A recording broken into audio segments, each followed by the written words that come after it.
Alright, guys, I know it's a little late. Just got home a little late today, but remember the key to making it far when learning a language is being consistent.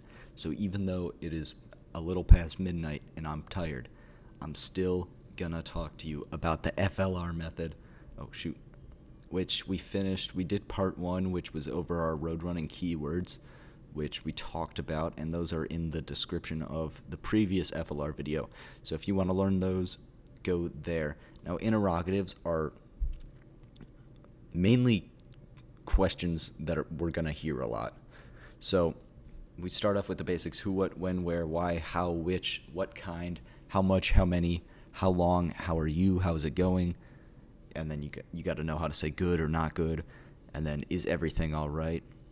Those are common questions, and then we have the expanding portion, which is more questions, so more following the who section. Who is teaching you the language? Who taught you the language? Who did you learn the language from? Who is your teacher? Now, for these are things that you're going to hear a lot. So if you're trying to immerse by speaking with Chinese natives, these are things that you are going to have to know how to catch. So if somebody looks at you and they go, 现在是你语言. I believe that is Shu.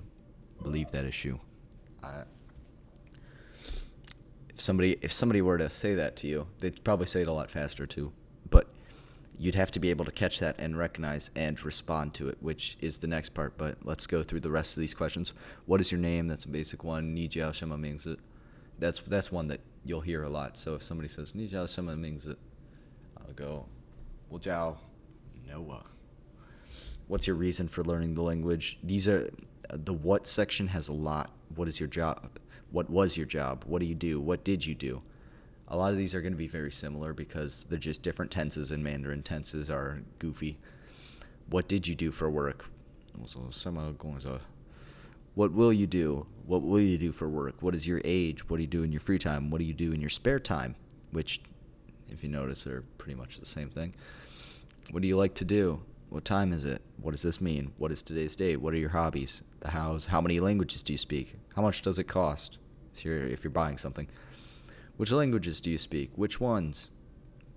And then I just have these responses that you'll have to make the responses personally because it's really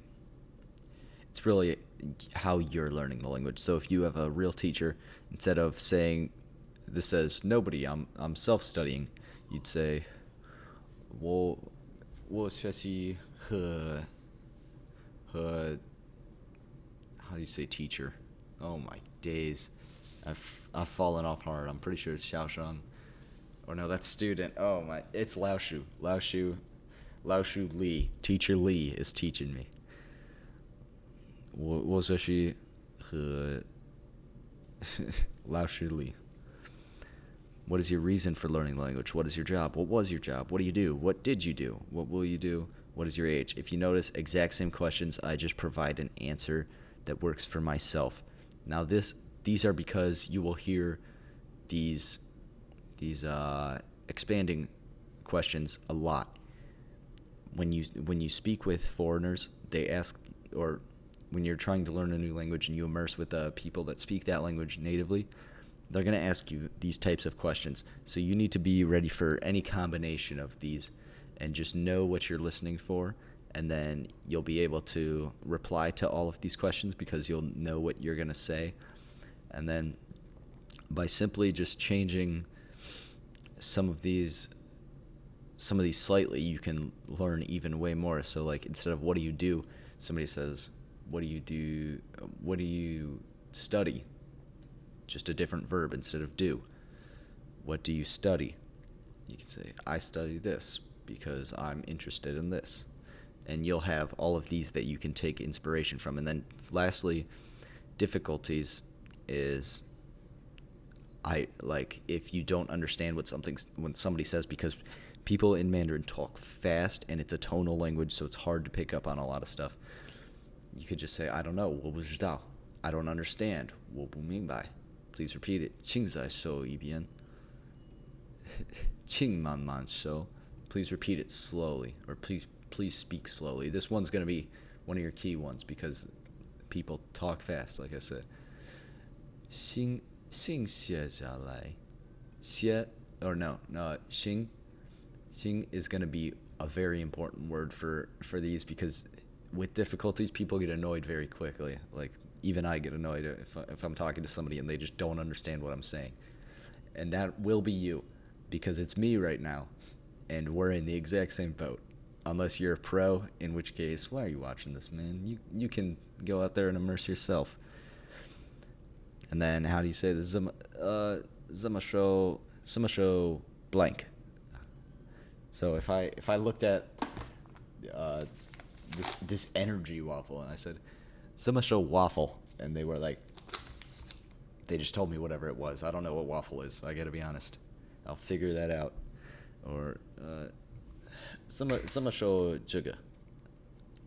Like I say, how do you say this? And I hold it up. 这个是水 water 水. So we have that one, and then same thing. 这个怎么说? For how do you say that? And then the last tip is to use road running keywords. So I remember I got this method from Lao Shu 5500.